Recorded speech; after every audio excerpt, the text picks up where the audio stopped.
Good morning, students. How is your learning going on? Reading नहीं, studying नहीं, अब तो क्या स्टार्ट करना है? Learning. Start learning your chapters. ठीक है, हाफिलीज हैं, मल्टीपल चॉइस है, लेकिन बोर्ड मल्टीपल चॉइस नहीं होगा. There you have to write lengthy answers also. 5 marks के भी आते हैं ना वहाँ. तो अभी से ही अगर थोड़े थोड़े चैप्टर्स लर्न करना शुरू करोगे, it will be easy for you to learn these chapters during that time. So you are getting time now. Start learning your lessons, and if you have any difficulty, you are free to ask me anytime. आप मुझे कभी भी call कर सकते हो या WhatsApp कर सकते हो, and I'll try to solve all your queries. Start completing your notes. We can call you anytime in school to show us your notes. क्या क्या किया है, lab manual भी करनी है. I've given you pages, वो भी कर लो. Okay. So now coming back to our lesson, yesterday we have started the geography chapter, manufacturing industries, and we have learned what importance of manufacturing, how much contribution is secondary sector doing to our GDP and agglomeration economies. What is that? Importance of location and all. This we have done in our previous class. And today we will start with classification of industries. ये मैं आपको short में बताऊंगी. हाँ, just telling you can read it by yourself. It's not very difficult. So classification of industries. Various industries are classified into various ways. सबसे पहले on the basis of source of raw material, whether it's agro based or mineral based. If the industry is getting its raw material from agriculture, it is agro based industry. And if it's getting its raw material as minerals, then it is mineral based industry. Then according to their main role, what role these industries are playing. See, when we talk about industry, हम क्या कहते हैं? Industry में machines है, machine से production हो रहा है. तो ये मशीन कहाँ बन रही हैं? That is role, the role that industry is playing.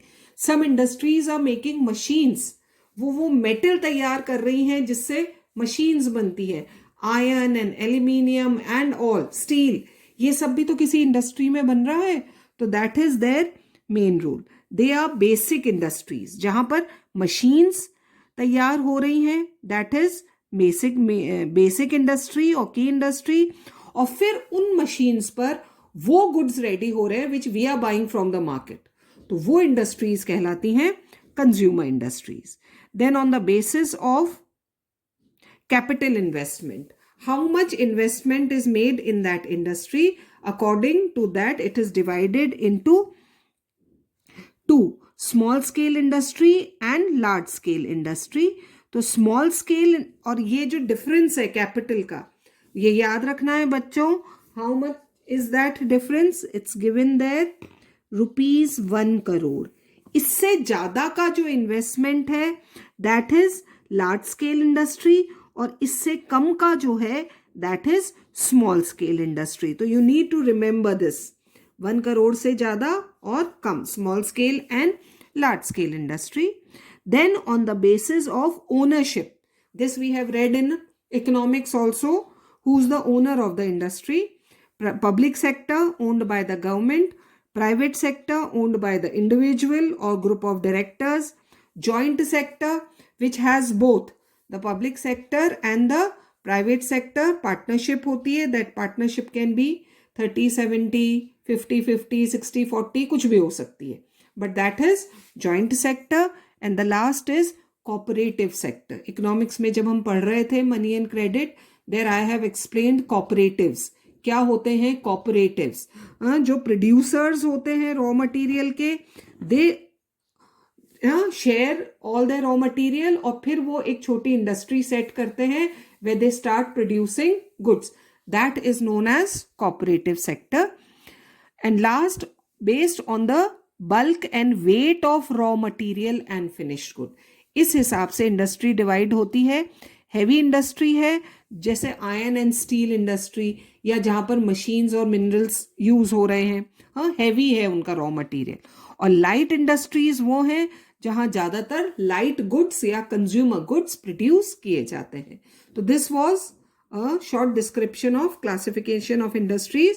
If you are going to read in your book, you will be able to understand them easily. Now, one by one, we are going to read about the various industries. And first is agro-based industry. सबसे पहले हम कौन सी industry समझेंगे? Agro-based. The raw material is coming from agriculture, those industries. Cotton, jute, silk, woolen textile, sugar and edible oil industries are based on agricultural raw material. So these are those industries which are getting their raw material directly from agriculture. So they are known as agro-based industries. सबसे पहले textile, most important, खाने के बाद सबसे ज्यादा जरूरी चीज क्या है? कपड़ा. तो दैट इज टेक्सटाइल. और इंडिया में तो टेक्सटाइल बहुत लार्ज स्केल प्रोडक्शन होता है and it's a very ancient industry. During Britishers industry में डाउनफॉल आया था, लेकिन फिर भी इंडिया की टेक्सटाइल इंडस्ट्री शुरू से बहुत डोमिनेंट इंडस्ट्री रही है. So, textile industry. The textile industry occupies unique position in the Indian economy because it contributes significantly to industrial production. India में टोटली जितना भी इंडस्ट्रियल प्रोडक्शन हो रहा है उसका 14% है, 100 में से 14% is textile industry. Employment generation, how many people are getting employment? 35 million just after agriculture they are getting employment directly, the second largest after agriculture. And foreign exchange earnings, export के through कितना earn कर रही है हमारी textile industry? That is about 24.6%. जो भी हम foreign exchange earn कर रहे हैं एक्सपोर्ट करके हमारे गुड्स, उसमें से टोटल एक्सपोर्ट का 24.6% या जो अर्निंग आ रही है, नॉट द एक्सपोर्ट, जो अर्निंग पैसा आ रहा है टोटल फॉरेन एक्सचेंज, उसका 24.6% is in textile industry. It contributes 3% towards GDP, जो कि एक बहुत बड़ा कॉन्ट्रीब्यूशन है. It is the only industry in the country, एक ही एक ऐसी इंडस्ट्री है which is self reliant and complete in the value chain. इसे कुछ भी इंपोर्ट नहीं करना पड़ता. टेक्सटाइल इंडस्ट्री को from the raw material cotton silk से लेकर और जो फिनिश्ड प्रोडक्ट मार्केट में आ रहा है, जो कुछ भी चाहिए होता है, एवरीथिंग इज इन इंडिया. तो टेक्सटाइल इंडस्ट्री कुछ भी इंपोर्ट नहीं कर रही है. That is it is complete in the value chain, that is from raw material to the highest value added products. सारा काम इंडिया में ही हो रहा है of textile industry. See that value chain is given here, है ना. Value addition in the textile industry क्या क्या होता है, और वो सब कुछ इंडिया में ही होता है. Nothing is being imported. First, textiles भी अलग अलग हैं. तो फर्स्ट हम पढ़ेंगे अबाउट कॉटन टेक्सटाइल, जो इंडिया का सबसे पॉपुलर चीज है, सबसे बड़ी इंडस्ट्री है. That is cotton textile.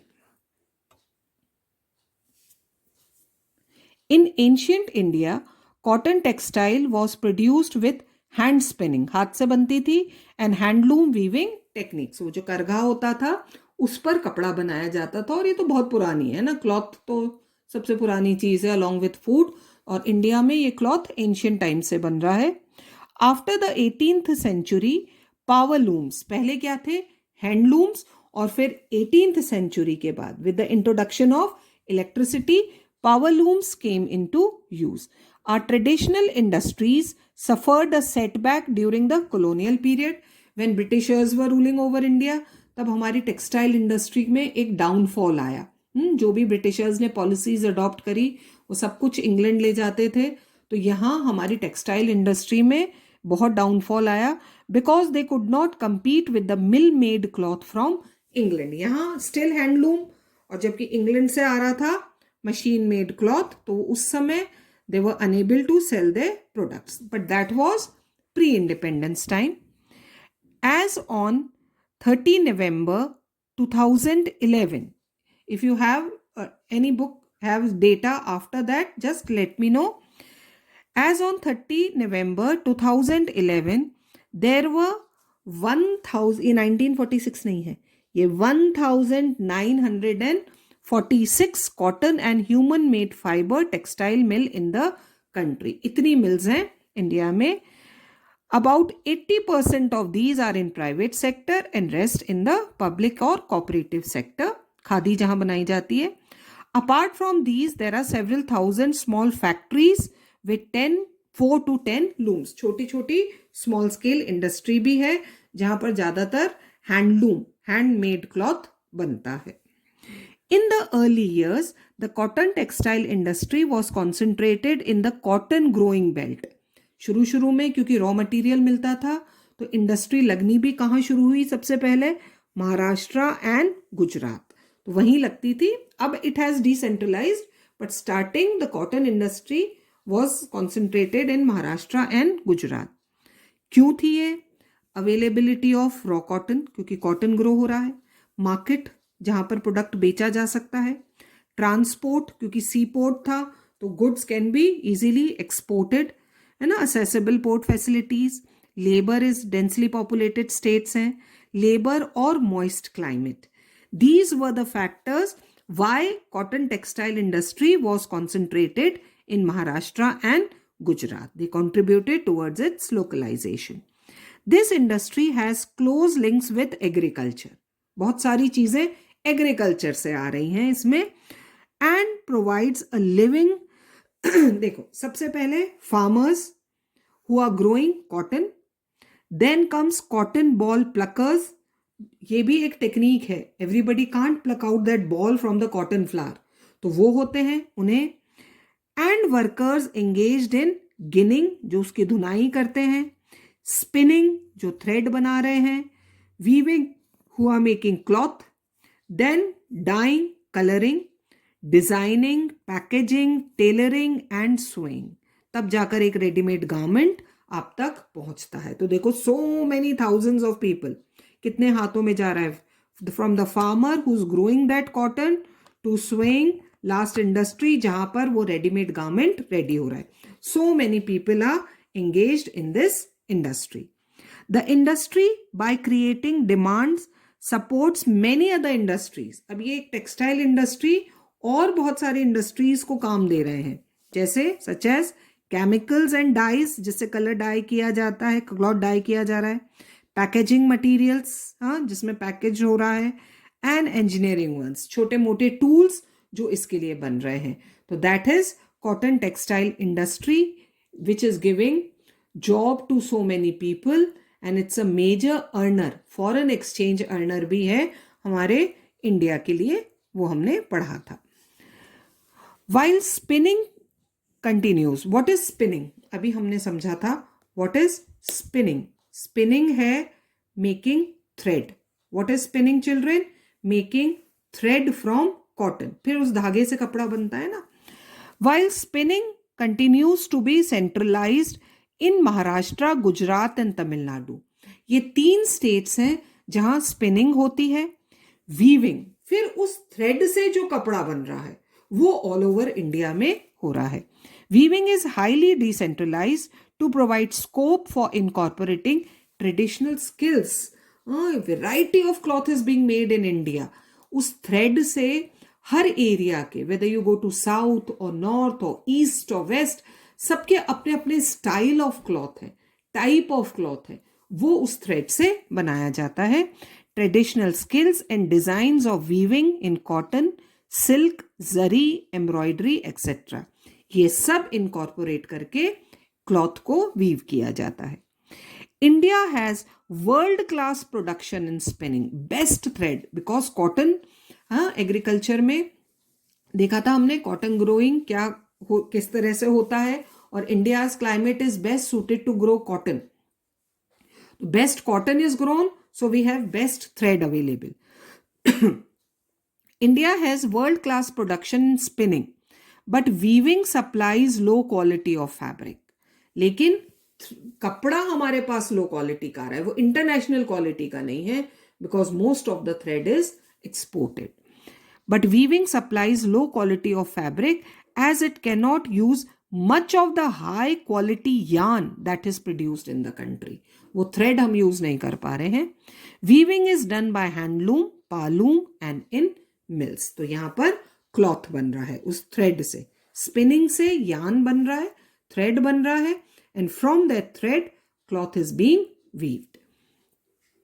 The handspun khadi, जो कि हाथ से करघे पर बनती है, provide large scale employment to weavers in their homes as a cottage industry. तो खादी बड़ी इंडस्ट्रीज में नहीं बन रही है, it is being made by weavers at home. हाँ, तो ये हैंड स्पन क्लॉथ है khadi, and it's very popular nowadays, children. So it's very good to wear khadi. Warm in winters and cool in summers. So that is made by weavers at their homes. Then this is table India production of fabric, कितना कितना कर रहा है वो मिल sector पालूम, है ना, इसको बस एक बार देख लेना. फिर ये फिगर्स बस कौन सी मिल्स कितना प्रोड्यूस कर रही हैं, that you have to see. India export yarn to Japan, सबसे ज़्यादा थ्रेड जापान जा रहा है.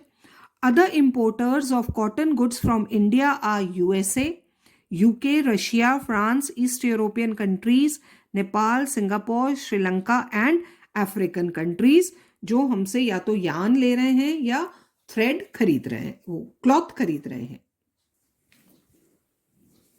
India has the second largest installed capacity of spindles in the world. Spindle means जिस पर ये थ्रेड से क्लॉथ बनाया जाता है, with 43.13 million spindles, thread I am sorry, जिस पर थ्रेड बन रहा है ना, वो लूम्स होते हैं जिस पर क्लॉथ बनता है, और स्पिंडल्स जिन पर थ्रेड बनता है. with 43.13 million spindles, that was 1112 after China. Since the mid-80s, the spinning sector has received a lot of attention because we have best cotton. So thread बहुत अच्छा है, spinning industry को भी बहुत encouragement दिया गया है, and we are making a lot of thread. We have a large share in the world trade of cotton yarn. Export हो रहा है, cotton yarn is being exported, accounting for 1/4 of the total trade. जितना भी textile का trade होता है उसका 1/4 is 25% is of cotton yarn. However, our trade in garments, ready-made garments is only 4%. Garments बहुत कम एक्सपोर्ट हो रहे हैं, थ्रेड हम बहुत सारा एक्सपोर्ट कर रहे हैं, but garment is only 4% of the world's total. Our spinning mills are competitive of the global level. बहुत बढ़िया thread we are making and capable of using all the fibers we produce, ना, cotton, silk, jute, सब कुछ हम बना रहे हैं उससे thread. The weaving, knitting and processing units. Spinning तक तो बहुत अच्छा चल रहा है, लेकिन कहाँ डाउनफॉल आ रहा है? Weaving, knitting and processing units cannot use much of the high quality yarn that is produced in the country. अभी मैंने आपको बताया था best cotton, best thread, but most of that best thread yarn that is being exported. तो Indian weaving mills के लिए क्या रह जाता है? बस second quality yarn. तो of course जब thread second quality होगा तो fabric भी उसी तरह से produce होगा. There are some large and modern factories in these segments, weaving, knitting and processing units, but most of the production is in fragmented small units. वो जो हाथ से कपड़े बन रहे हैं उसमें हैं, which cater to the local markets, जो सिर्फ इतना ही प्रोडक्शन कर पाते हैं, which could be sold in the local markets. This mismatch, ये जो गड़बड़ हो रही है ना, thread is of best quality but the fabric is of low quality, और नेचुरली लो क्वालिटी है तो ज़्यादा एक्सपोर्ट नहीं हो पाता है. This mismatch is a major drawback for the industry. Textile industry के लिए ये बहुत गलत हो रहा है. As a result many of our spinners export, इसलिए वो क्या करते हैं, कॉटन यार्न को एक्सपोर्ट कर रहे हैं, वाइल एपरल और गारमेंट मैन्युफैक्चर, ड्रेस जो बना रहे हैं इंडिया में, they have to import fabric. तो कितनी अजीब बात है ना. Irony of India, we are producing best thread, then it is being exported to other countries, those countries are producing fabric from that best thread, and then Indian industries जो best fabric use करना चाहती है वो उसी को वापस import कर रही हैं. तो this is what going on now. Although we have made significant increase in the production of good quality long staple cotton, हम बहुत अच्छा कॉटन प्रोड्यूस कर रहे हैं, है ना. 301.5 lakh bales, bundles of 170 kg each, इतना हम प्रोड्यूस कर रहे हैं. हाँ, एक बंडल कितना है? 170 kgs का.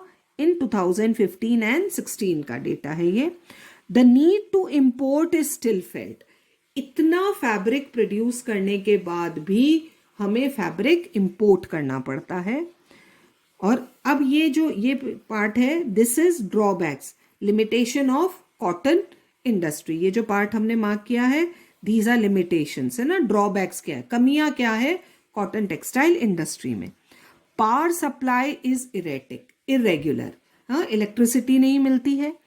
Machines needs to be upgraded. पुरानी मशीन से ही ज़्यादातर इंडस्ट्रीज में old machines are being used in the weaving and processing sectors in particular. Other problems are the low output of labour ज़्यादा प्रोडक्शन नहीं कर पा रही है. And stiff competition with the synthetic fibre, nylon और ये इतने सारे आ गए ना.